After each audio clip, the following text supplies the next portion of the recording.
You guys remember when computers looked like this thing? I mean, this might actually be a picture of like my first computer, but they were all just big boxes and they were beige and ugly. But they were all the rage because everybody wanted a personal computer for their house. And before those, you had computers that were like the size of houses. And you know, after that, you had the computers that were in your elementary school that only played Oregon Trail. And I mean, I'll be honest with you, every buffalo was in big trouble when I was out in that field. But now that computers can get this big, it's just a shocking world we live in. Now, I do want to apologize if I do sound a little congested. I'm fighting off some kind of weird cold, but I did want to push through and do the review on this mini PC because I've just been really curious to see how well this thing could perform. Now, lately I've been getting a whole lot more emails from different companies trying to get me to test out all of their items, but I turned down like 99% of them just because I don't think I need to do a review on like a USB hub or a cable that doesn't, you know, get tangled. It's just not really in my wheelhouse. But when Trigkey reached out and said they wanted to send me a mini PC, well, that's in my wheelhouse. So you and me, we're gonna experience this together for the very first time. And not only do I not do a whole lot of reviews on mini PCs, but I've never even heard of Trigkey before. But I am going to put this thing through quite the stress test. But for the specs on this unit, this is the model G12. It is an Intel Core i5-12450H processor. 16 gigs of memory, 500 gigs of storage. It does have Wi-Fi 6, which is pretty nice, and that's about all the box tells you. So let's go ahead and get into this thing.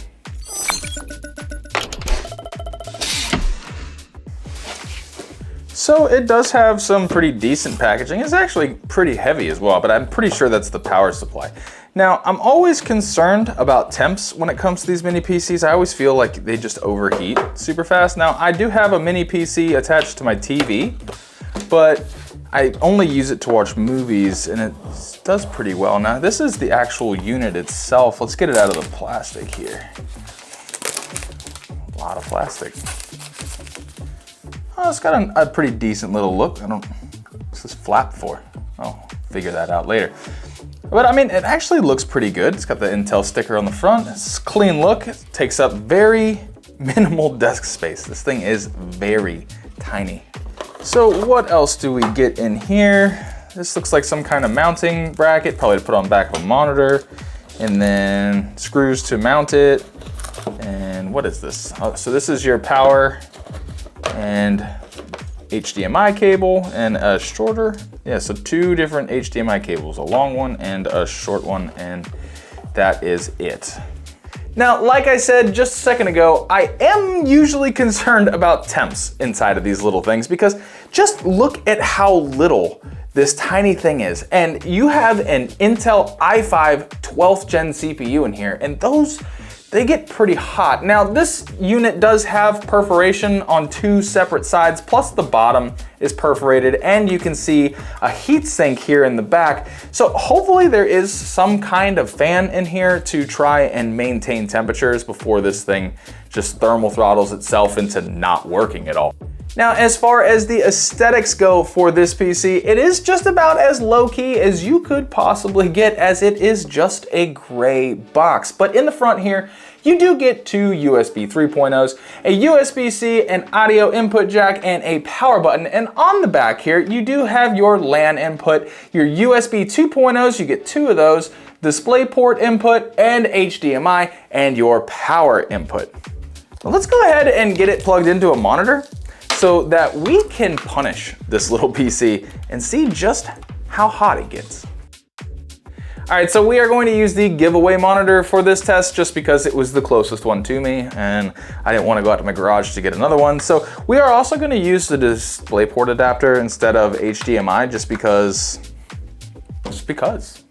So the computer loaded right into the Windows setup. So what we're gonna do is I'm gonna go ahead and do that, and then we're gonna shut this thing off and turn it back on because I did see the option to enter the BIOS, and I would love to see what the BIOS looks like on this thing.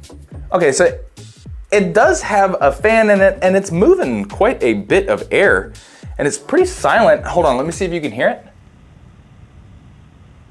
I don't know if you can hear that or not, but it's pretty quiet. I mean, okay, so what we're gonna do, I gotta do the Windows updates, get everything set up, and then we'll enter the BIOS. I'm actually really shocked at how much of the BIOS is actually available to you. I actually have a mini PC attached to the TV in my living room, and when you enter the BIOS on that computer, you can't do like anything. And this thing will even let you overclock the CPU, just like we could do it right now. I don't recommend that because this thing will probably pop if we do that, but it does give you the option if you do feel like blowing this thing up. I do not feel like blowing this thing up, but you can pretty much do that. It's pretty shocking, but you know what I'm interested in doing? I'm interested, because this is a gaming channel, I wanna see if this thing can play any games. Boy, this thing switched from being real quiet to pretty loud. It is trying its best to stay cool.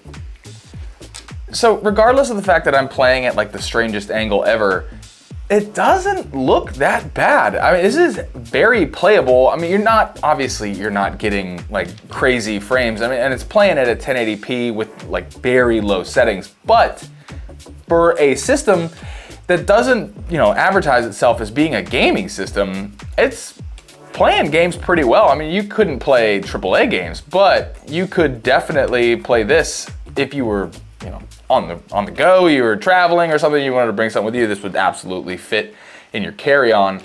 And it would work. I mean, you could play some games. So I only played Apex for about 20 minutes tops, and the system did hit 85 degrees Celsius. Now that isn't unreasonable just because it's inside of this incredibly small enclosure. I honestly thought that it was going to get hotter than that while playing Apex, but the gameplay was pretty decent, even though that this doesn't advertise itself as a gaming PC. I just wanted to see if it would play games, and it does. This is gonna be more of your editor, graphic design, web browsing, watching videos type PC. So what I wanna do is I wanna see how fast this tiny little thing can export a video.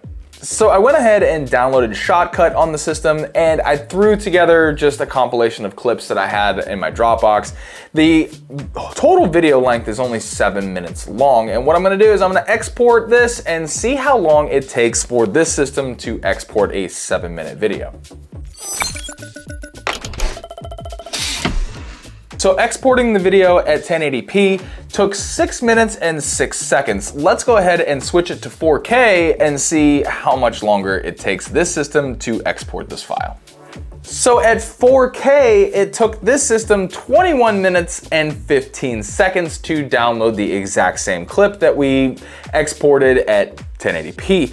Now, that's not terrible, especially for a system this little. The only worry that I do have with that is that while I was exporting, I was monitoring the temperatures, and the max temp that this system hit was 89 degrees Celsius. Now, that is not the most troublesome thing in the world, but it definitely gets hot inside of this little thing. So that makes me curious. If I ran Prime 95 on here, what do you think the temps would hit? Let's try that out. All right, Prime 95 is on. Let's see what happens. So we just started Prime 95. It is 10:25 a.m. currently. Let's give this thing until 10:45 and see what the max temp was. Let's see if it goes over 89 degrees Celsius. We are 2 minutes into the Prime 95 run. Listen to how loud this system is. I mean, it is trying its best to stay cold. I mean, it's some hot air coming out of there, but I mean, it's keeping up, so let's keep the test going. All right, so it is 10:45. Let's go ahead and see what we've got. Stop all workers. Okay, everything here stopped. So the max temp for cores 1 and 2 hit 89, and then everything else was like 80, 88, 85. So, I mean, it kept up. I mean, it is pushing some warm air, but that's a hefty stress test on a tiny little box, and it held up. It didn't shut down. I call that a win. If I'm being honest, I'm actually pretty impressed at how well this thing was able to keep up with those stress tests. I mean, those are pretty demanding, and this is a pretty tiny little box. Now, I do want to take the screws out from underneath here, and I wanna crack this thing open, and I wanna see what it looks like inside. All right, got my super sweet little toolkit here. Let's go ahead and let's break into this thing.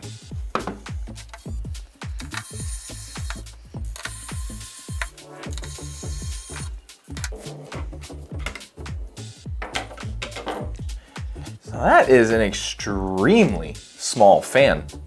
Wait, hold up. Oh, hold on. I think that this has a built-in ability for you to plug in a SATA SSD. It does. Look at that. You can actually plug in a SATA SSD into the bottom of this thing. But if you do that, there's no way to get airflow into this thing. I wonder if the temps would just go bananas if this was on there, because it covers, if you take it out, it will just completely cover your ability to get airflow to that fan here, because there is perforation on the bottom of this to allow you to get airflow to that fan so you can cool this PC. I mean, there might be a second fan, but I doubt that there's a second one. Okay, so now I see what's going on. This thing actually has two fans inside of it, because this little tiny fan here isn't for your CPU. This one is to keep your RAM and your NVMe cool, which is really, really nice, because I didn't think that you were gonna have that feature in here. But that is your RAM and your storage, so you could swap out your M.2 for more than 500 gigs if you wanted to, and you could get more than 16. You could upgrade to a 32 gig kit if that's something that you wanted to do for your mini PC.